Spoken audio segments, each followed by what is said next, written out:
Welcome to Wrestling with Heart, a podcast looking at pro wrestlers giving back to their community. Join me, Stanley Carr, as I interview wrestling's hottest names who use their platforms as entertainers to raise awareness and do community service.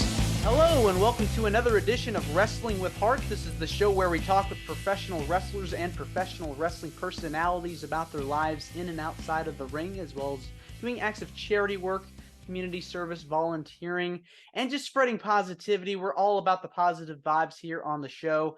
And with me today, I've got a very special guest. He is a former WCW Cruiserweight champion, Hardcore champion, and World Tag Team champion. You may know him as Crowbar or as Devon Storm, but with me today is the one and only Christopher Ford. Welcome, Chris, to Wrestling with Heart.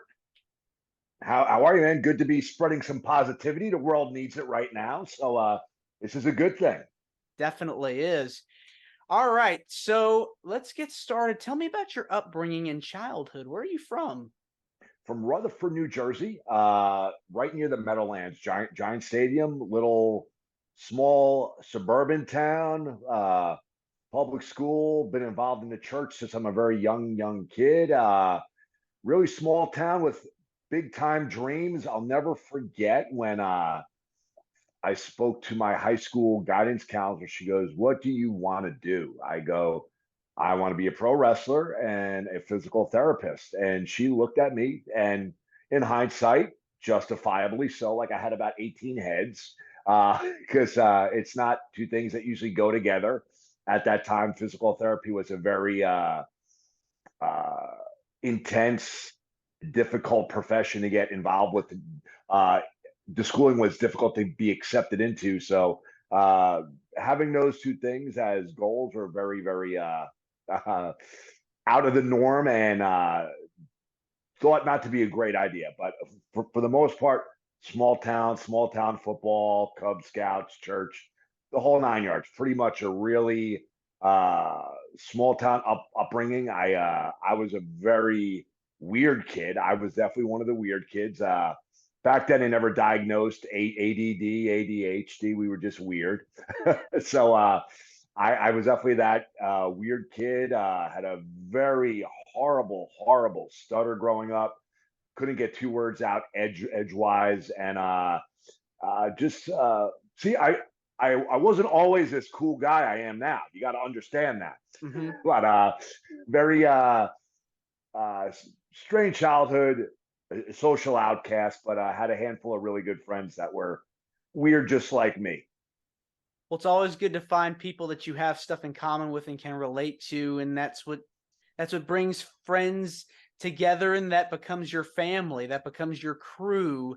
And absolutely, that's just amazing to hear that you're able to go through all these different things as a young kid, and look at you now. You're just doing so many cool things. Let's talk about professional wrestling. Were you a fan as a kid growing up? How'd you get into wrestling? Was always a huge fan. One of my earliest memories that I recall was we lived in a little Cape Cod house, and my bedroom was in the back, diagonal from the living room. So I remember wrestling used to come on later at night. My brother and sister were 10 and 11 years older than me, so I was probably unplanned. But I remember my brother would watch wrestling with my dad on Channel 9 up late, and I would wait, and I was supposed to be in bed, but I would crack my door open and I would watch wrestling through the little crack in the door, and I was able to see it on the TV there. And I fell in love with it instantaneously, loved the larger than life characters, loved the athleticism, loved all the comedic stuff you saw too. And just as I got older as a youth and as a teenager, that love for the sport grew more and more. My interest and enthusiasm for the sport grew more and more, and it eventually got to a point where being a fan just wasn't enough. We used to look forward to, me and my strange group of friends would look forward to the at that time on a monthly basis, they would air the MSG shows from Madison Square Garden on the MSG network, and we would all get together. We would watch it, and those house shows were fantastic. You saw some marquee matchups, and that was a monthly special event. Monthly special event. Wow. So were you big, like, did you follow all the companies, or was there like one particular one that you would watch religiously? It was mainly WWEF growing up here, and then later on when we got cable, I saw some of the NWA stuff, which I liked. As a child, I was more into WWF because that's what we were given more of. It was more Accessible. readily available. It was more accessible. As I got older and I got more and enthusiastic and just engrossed with the wrestling product, I started to watch all brands and any kind of wrestling I could find. I would watch. I would watch WWF. I would watch the NWA on Sports Channel. I believe they had the USWA. There might have been the Texas Wrestling. Tennessee. Global was on for a while. I watched whatever I could see. There was even on like Access TV or one of the like really like low on the totem pole channels. They would once in a while air IWCCW wrestling, and I loved watching that. And you would see guys like Taz and Tony Rumble and Surfer Ray Odyssey on there. So whatever I could get my hands on, whatever I could get access to, I watched it. Yeah, I mean, that's the best way to get hooked, is just watch as much stuff as you can. I think it's incredible to see the progress of how wrestling has evolved in terms of the alternatives, because now you can watch anything at your fingertips. And there's a lot Absolutely. more companies now than, let's say, 20 years ago, where you only had like one game in town. So I kind of liken today's stuff to the stuff back when you were watching, because there was a lot of stuff back then too. There really was. And what was exciting was when you watched all these groups, it was exciting when you would be watching WWF or NWA and you would see the vignettes building up for this guy coming. And it was a guy that you recognized from one of the smaller companies. And it was cool seeing this guy get there comeuppance, for lack of a better word. Oh wow, he's going up with the WWE. That's awesome. WWF, whatever, or going to the NWA, and you were already familiar with them from the smaller groups. So it was good seeing guys you liked kind of get promoted up to the bigger shows, and if you knew them from the smaller shows, it just added excitement to it. It was cool. Yeah. You were pulling for that guy that you watched on a smaller program finally getting to go up to the bigger show. Case in point, Scott Hall, Sure, aka Razor absolutely. Ramon. I Yep, remember, big time. yeah, just watching a lot of his vignettes on YouTube and seeing the progression he made, even from back, I believe he was in Tennessee, and now, he was in WCW, then made it to the WWE. Of course, later went back to WCW, but that character, Razor Ramon, people still talk about it. People still remember it. The theme music, the Scarface inspired character, people still remember it. So that's a perfect example of that. Another case in point, watching the Southern wrestling, and then they come out with the Undertaker. First you had Brother Love, and then you had Paul Bearer. Oh my God, that's Percy Pringle. And Mhm. wow, I remember him from the other show, and that was a really good case in point, too. Yeah, definitely. Who were some of like your favorites to watch growing up? My favorite then and now, without question, Randy Savage. Oh yeah. Uh, I always got sucked into the yeah, ooh yeah, just the robes, the sunglasses, the headbands, Miss Elizabeth, and on top of that, he was just an incredible athlete too. He really was the full package of being a great entertainer and a great wrestler. And as you get older and you go along in the business and you watch, you would see him just be a phenomenal athlete. He caught me instantaneously. And now being involved with wrestling now, he was on the main shows and he was on uh primetime wrestling, Tuesday Night Titan, TNT. His character was always out there. And you got to see the character outside the ring, which is almost as exciting and interesting as the character inside the ring. And I've said this many, many times. If he was still alive, if he knew how to base for or take today's modern moves from today's modern wrestlers, his style, his character would still hold up 1000%. And he definitely transcended the business. You got people people that are outside of the wrestling bubble quote Randy Savage. Think of the Absolutely. Slim Jim commercials that you see, or the "oh yeah, dig it," snap into a Slim. He really transcended the entire wrestling He's world a pop culture icon. without question. And like you said, his costumes and his character, I think Ms. Elizabeth definitely added to that presentation of the Macho Man character. And it's really amazing to see that legacy still continue to this day when people think about him. Jay Lethal is definitely a wrestler that kind of was inspired by him and the work that he's done. You can kind of tell there's some influences with Savage. I still watch Randy Savage on an almost daily basis, and every single time you could pick up something. I always watch as a fan, but I could always pick up something professionally that, wow, that was cool. Maybe I'll incorporate that. Wow, I've never seen that before. He was just such a perfectionist and a consummate professional. The guy was awesome. No But doubt. he's just as enjoyable to watch as a fan as he is as a professional and a student. Mm-hmm. Well, let's kind of talk about your beginnings in the business, your career. You made your debut in the early 90s, 1992. Tell me about the training process. So as I got older, my love for professional wrestling grew. My enthusiasm for professional wrestling grew. I would pick up all the wrestling magazines. You got Pro Wrestling Illustrated, The Wrestler. There were tons of wrestling magazines there where you would see the guys you watch on TV, but you would also see the guys up and coming through the independents. Once in a while, you would see an advertisement for a wrestling school, and at that time there were schools, in Canada. The closest one to me was down South Jersey, which was approximately like maybe two and a half hours away, which is rough. Uh, they say it's fate. Through somebody who knew somebody who knew somebody, I became aware of a guy that was going to open up a wrestling school with Iron Mike Sharp as the main guy. And I found that out, met the guy, found out what tuition would be.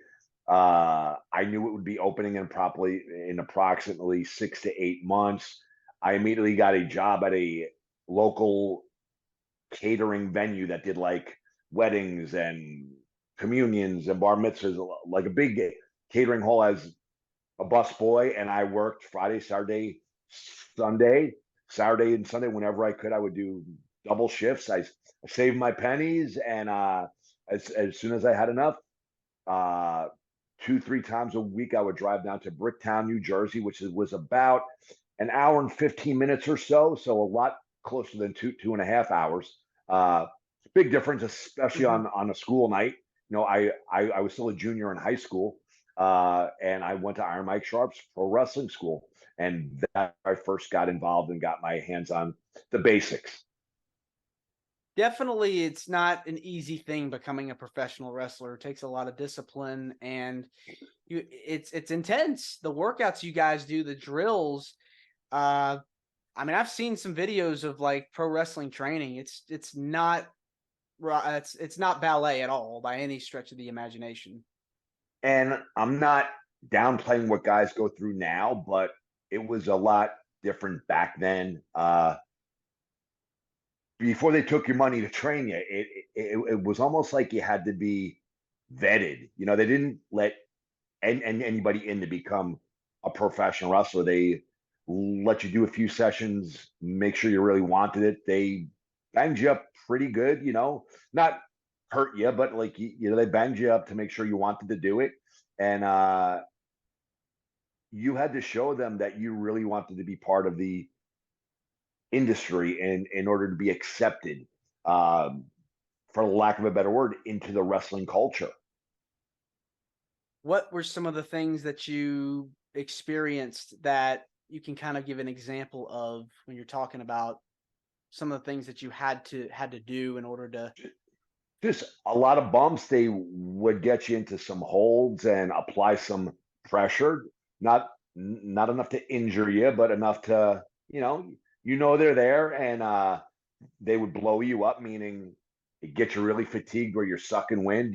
You might want to puke, and Mm, they would put you through some tough workouts. And some guys quit. mm, yeah, More than a few quit. yeah, it's a very hard business. You have to be very It's not physically like fit. that now. That's changed a lot with the times. It is a business now, and it always was a business. But now the schools open up. They want students. They need revenue, and it's just the way. I'm not saying it's right or wrong, but they test potential applicants a lot less than they used to. Mm, And it is what it is. It's not right or wrong. It's just different. yeah, definitely a different world compared to back then when you started. And so you Sound were old. Back when I started, back in the day, we had boots with no bottoms. so you were doing the independent scene for a while. Any memories of that time? It was really a eye-opening experience. After I learned the basics from Iron Mike Sharp, uh, a wrestler named Bill DeMott and Jim Powers went to my gym locally. And I had seen them for years. I was always a big wrestling fan, never really spoke to them all that much. As I got braver, I would talk more about wrestling with them. And they were always super nice. They never uh, shrugged me off. They never ignored me, whatever. And I told them that I wanted to be a pro wrestler, and they both encouraged me very much. They said, it's really, but they gave me the honest truth. They said, it's a tough business. The business will never love you the way you love it. Expect nothing from it, and make sure you have something to fall back on, because a lot of us don't. And don't go into this blindly thinking that that's the one thing that you're going to do. So I met those guys, and early on they taught me to prepare for life outside of wrestling, and they gave me the bitter tough truth. And once I got involved on the independents, I'm not going to name names. I don't need to name names. The story stays the same. But I saw a lot of guys that I grew up watching, or guys that I saw from the TV that were older, and they were in a locker room, and as excited as I was to be there being a new wrestler, these guys were miserable, and they were saying, what's wrong with the business, this sucks, that's this. And it being involved 32 years now, a lot of what they said and a lot of what made them angry was the fact that they were there not because they wanted to be there, but because they had to be there, and they had to keep pushing when their body really couldn't do it anymore. And I saw how they almost resented professional wrestling, and I knew that very early on, seeing that was not going to be me. I generally loved this thing, and I was going to do whatever it was within my power to protect myself outside of wrestling, to ensure I always had a way to put money on the table for myself. At that time, I was thinking, if I ever do have a wife and kids, and I will never get to the point where I'm miserable and I hate wrestling like these guys do. Here we are. Yeah, I mean, very, very good that you were able to catch that at such a young age, because you don't want to become jaded. You don't want to become have these thoughts that maybe this is something that I shouldn't do. You, I was given a heads up from Bill DeMott and Jim Powers, and then once I got in, I experienced exactly what I did. So all those things combined helped to guide me and help me make some really good decisions. yeah, you had people that took you under their wing, and were able to give you that experience, and the fact that you're able to be determined, have that determination and confidence. I mean, that says a lot. So kudos to you for being able Thanks, man. to do that. You're welcome. Okay, so before WCW, You actually had a stint in the WWE, WWF, competing in the light heavyweight division. There was a tournament to crown a new light heavyweight champion in the late 90s. Tell me about that.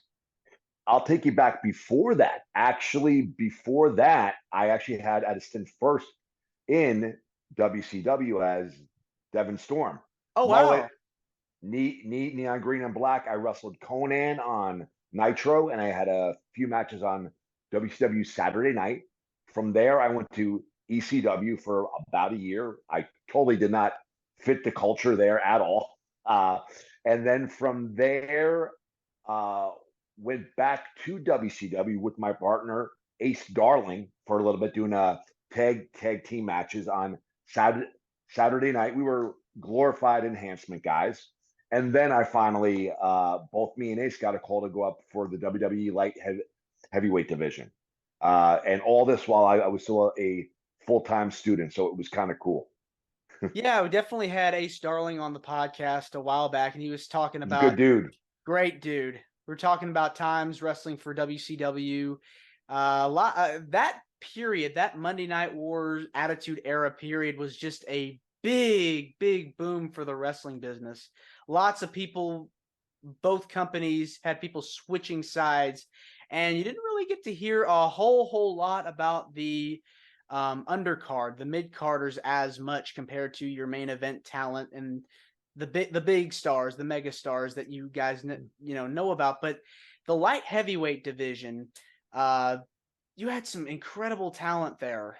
The cruiserweights, the Juventud Guerreros, the Dean Malenkos, the Rey Mysterios.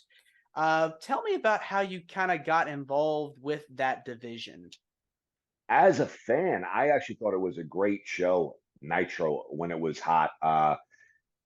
As a fan, I enjoyed watching the Eddie Guerreros, the Malenkos, the Chris Benoits, the Juventud Guerreros, the Mysterios, all that stuff. You got all that. You even got a chance to see some of the more well-known independent guys that were out on the circuit earlier on, and then you had your superstars. So you really got to see everything. It really was a circus, and not in a bad way. Okay, here come the clowns. You don't like the clowns? Okay, well, uh, with the lion tamer's next. Okay, you don't like the lion tamer? Well, uh, with the guy riding a motorcycle and with the big sphere is next. There was something for everybody on that show, and it was enough to keep you tuned in. It really was from soup to nuts, for lack of a better word, phrase. For a fan, you got everything, and then if you want to break up the cruiserweight division, if you were one of those individuals that enjoyed lucha libre, quite often you saw lucha libre matches as well. That show gave you everything at that time. It definitely did. And so you were in the tournament competing for the light heavyweight championship in the WWE. Were there Yeah, plans to bring you on board working for the company? they knew that I was a full-time student. They knew Ace was a full-time student. There was talks, believe it or not, at that time that they knew I had a few years left of school, and there was some serious discussion that I would come on as an opening match guy, maybe a light heavyweight opening match guy, and also be an on the road physical therapist for WWF. At that time, they had no therapist, they had no trainer, they had nothing. So that was one of the discussions that just kind of fell by the wayside. But it was talked about back and forth for some time. Okay. And so WCW picked you up, and you had a heck of a career there. You got to be with the late Daphne and David Flair. You were placed in a faction with them. Tell me about that experience. What was it like working I with those guys? I graduated school, worked for about a year, and then I got signed to go down there. I moved down there. I went to the power plant regularly to get myself sharper. I had been a pro for some years at that time, but I wanted to be more sharp. Went down to the power plant, and I had done about I'd say maybe 6 or 7 matches on WCW Saturday Night as Devon Storm, and it was a darker version of myself, dark hair, gothy look, uh, real evil looking. And then as the story goes, I flew out to Denver. We had a Saturday night taping in Vail, Colorado that I was going to be on. So I had gotten in after the guys were getting back from Nitro or Thunder, which I was not on. And I walked in to the hotel restaurant bar. I had a leather jacket on, hair down really long. And I guess Vince Russo took a liking to the way I looked. Uh, at that time, David Flair was drawing our rating. Whenever he was on, they tracked it. He was pulling a good rating for whatever he was doing. He was going around terrorizing people, stalking women. He was playing this crazy, crazy character. But unlike his father, not a very strong in-ring performer. So they thought, okay, let's put David in a tag team with a more competent partner. We'll let the partner do more of the wrestling. And Crowbar was born. Who came up with the name? At that time, as part of his craziness, stalking and bothering people backstage and terrorizing people, he was hitting people with a crowbar. So we shot a skit in Salisbury, Maryland, where I was the attendant at a gas station. I have a run-in with another customer. David drives up in the car with Daphne. He sees me yell at this guy. David and Daphne are both crazy. I'm doing crazy stuff. He asked me what my name is, and the line was, "Some people call me Crowbar," and we just click, and the rest is history. Man, talk about a tag team you don't want to mess with. And Daphne, she, from all accounts, got to hear just unbelievable things about her. Just a Nothing but good. sweetheart. Nothing Great but good. person. Great person. Yep. Man, Absolutely. what was it like working with her? We were three kids just having a great time. We were all relatively young. A lot of people in that locker room were, like any kind of entertainment, pro wrestling, you have the whole, you know, politics, people being suspicious, this and that, backstabbing. We were just enjoying the ride, three young kids in the middle of a cool thing, a cool push. And we just learned and laughed and smiled, and it was just a great time. We traveled together often. When it wasn't David, it would be me, Shannon, and Shane Helms, who's just a great, fun guy. And Hurricane.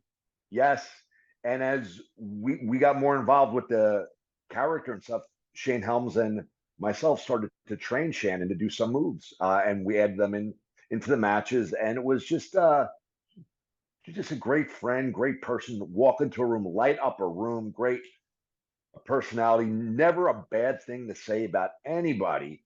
And if you ever seen her with fans, she would always, like, some people just say, "Hey, how you doing?" She would stop, kneel down to a kid, ask the kid questions about school. Christmas is coming, this is coming, and she'll actually engage with these. So she was super great to her fans, way better than most of us. We should all strive to be with our fans how she was with the fans. She's an incredible person, and all three of us collectively, we enjoyed the gimmick, we enjoyed the push, and had a whole lot of fun. Man, that's really nice. That's really cool. Who have been some of your favorite opponents that you got to be in the ring with? One of my favorite guys coming up as I got into high school, got a little older, started watching more of the NWA, was Terry Funk. So getting to work Terry Funk for the hardcore belt at Starrcade, which was WCW's version for all intents and purposes of WrestleMania. That was their WrestleMania. That was mind blowing. Hardcore, whole lot of fun. Got to work with Terry, which was great. Got to work with one of my favorite matches was actually on the Worldwide, the Saturday show, against Alan Funk, who wrestled as Kwee. Vampiro was a whole lot of fun to work with. Chris Benoit, a whole lot of fun to work with. Booker T, even.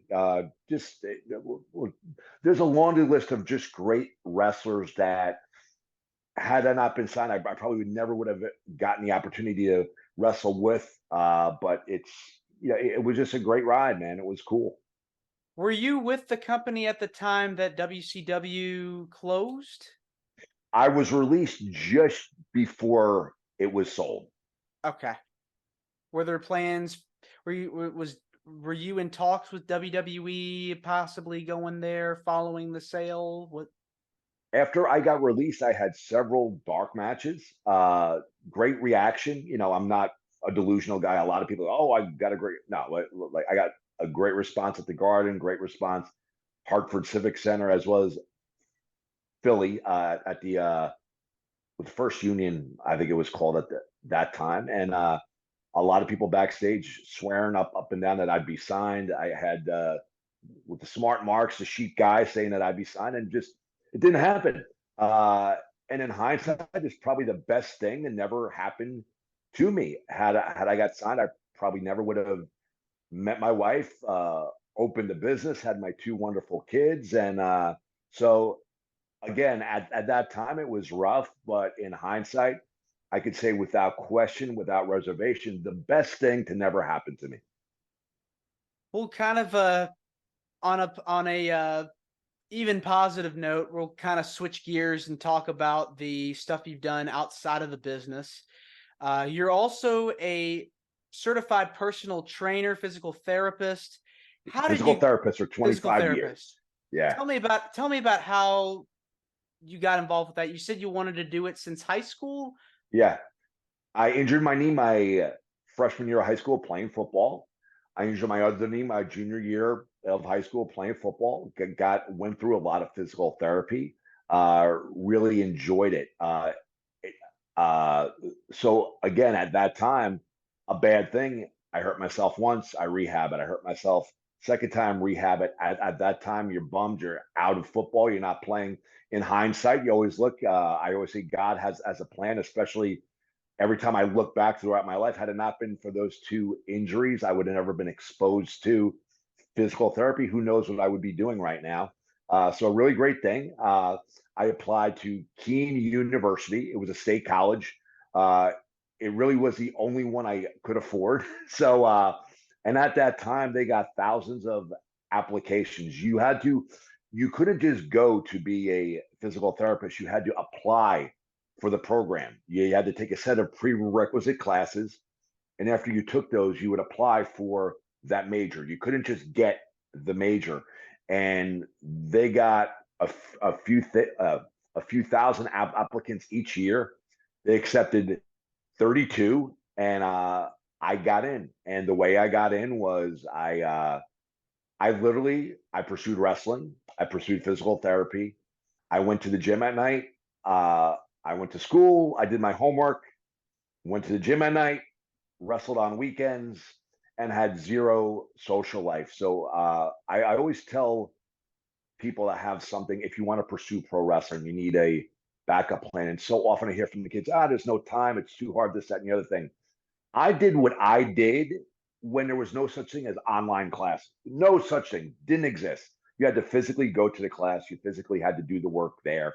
So at the end of the day, if you want something bad enough, and I strongly advise anybody getting involved with pro wrestling, you got to have a backup plan. There's no two ways about it. I've done a few talks here or there, and they asked me what is the best thing I could do, and I'll say I made it to WCW for almost 3 years.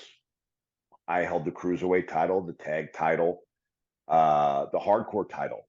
Do you consider that successful? Do you consider that making it? And they all said, yeah, I would love to do that. That was less than 3 years of my life. I, in no way, shape, or form, made enough money to sustain myself or a wife or a family for the rest of my life based on those 3 years. So what do you do?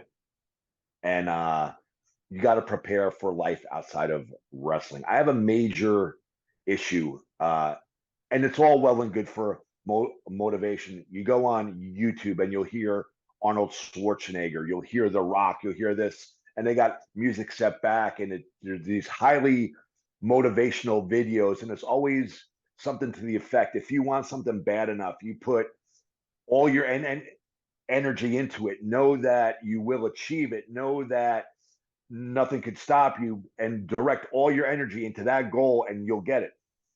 That's that's not real life.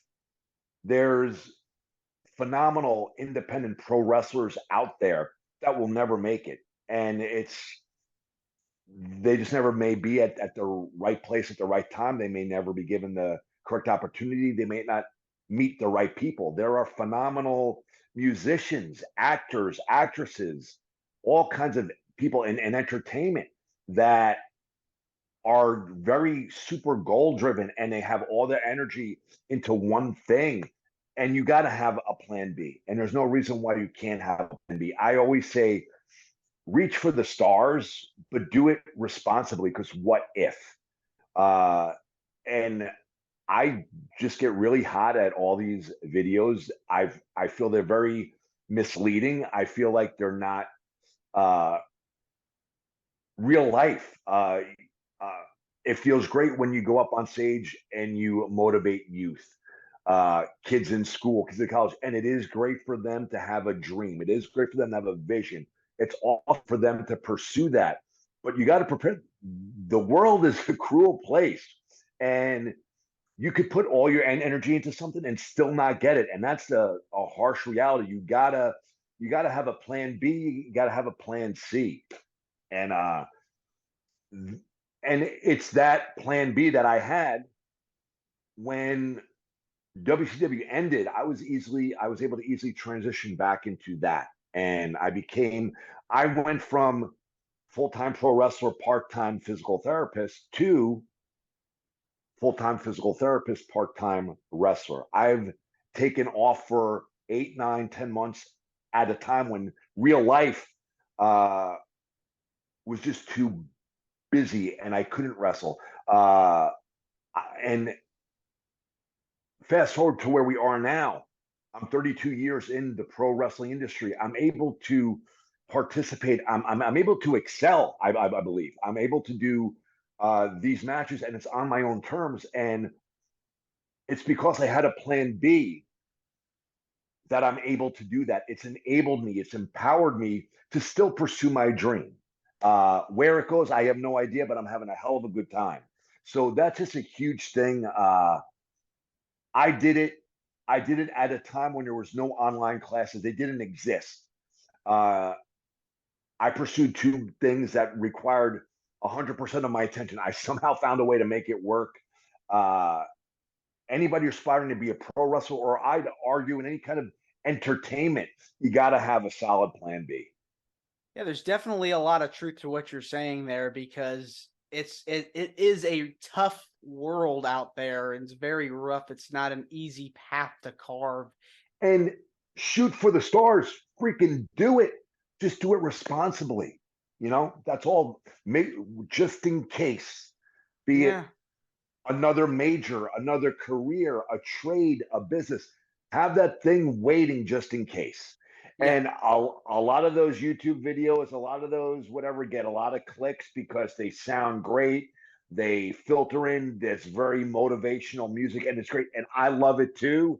But you mislead people into thinking all I have to do is work really hard and I'll get exactly what I want. And that sounds phenomenal, but it's not the way the world works, unfortunately.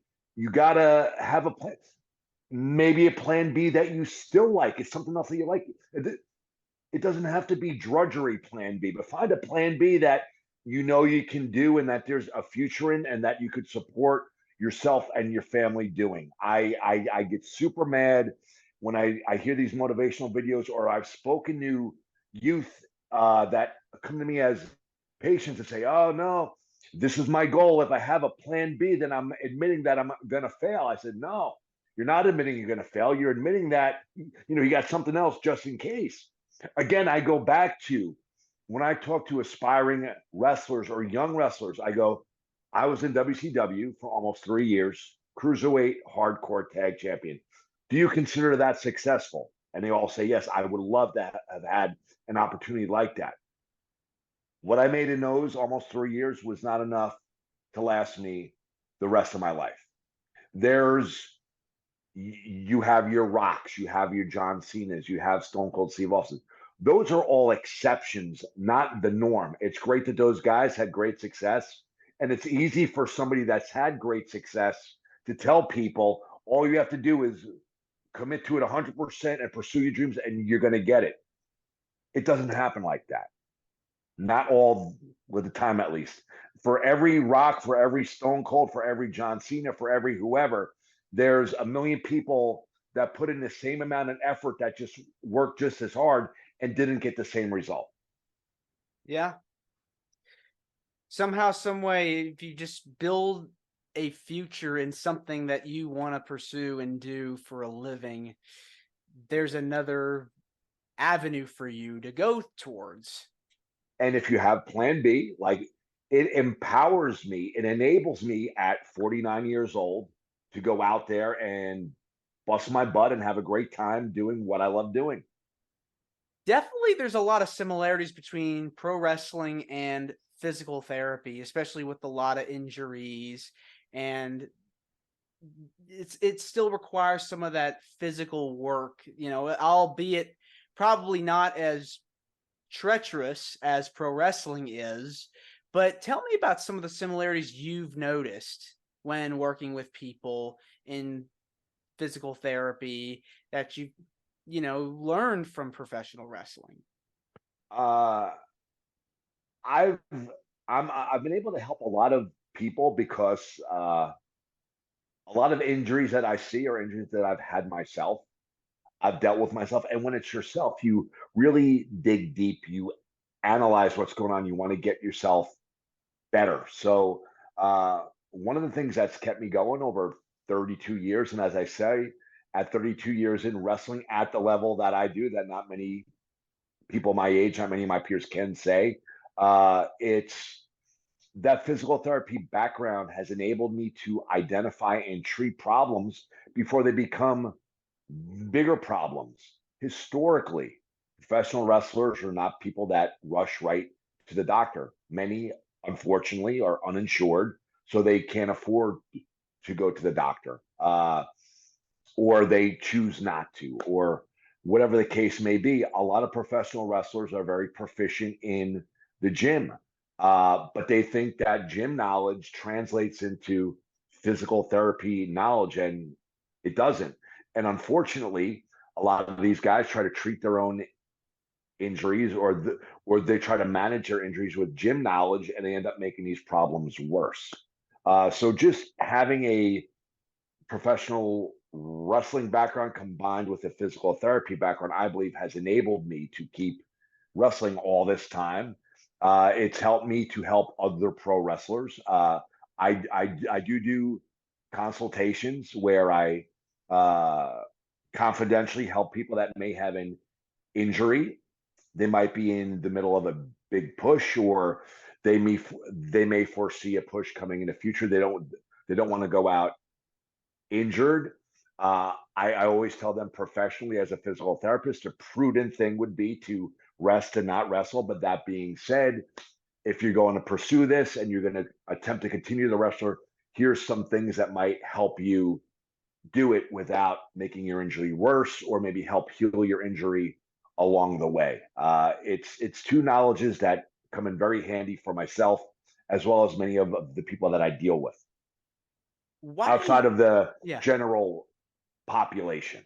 Yeah, I mean, it's definitely important to see something that maybe somebody's having trouble with, or somebody's struggling with a muscle that you kind of have to help them figure out ways to work around certain things.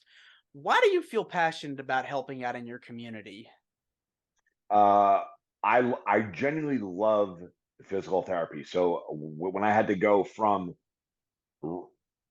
full-time wrestler, part-time physical therapist, to full-time physical therapist, part-time wrestler, wasn't a bad thing. I thoroughly enjoy both things, and because I'm so passionate about both, when I work with guys in my industry, when I work with fellow wrestlers, it's just the best of both worlds.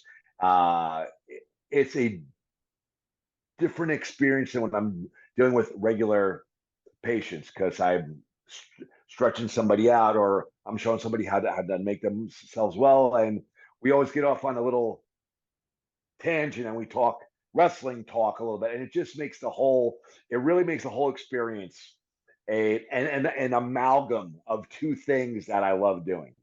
When you have people that come see you, are they shocked to find out, oh my gosh, this is a former pro wrestler, this is a pro wrestler?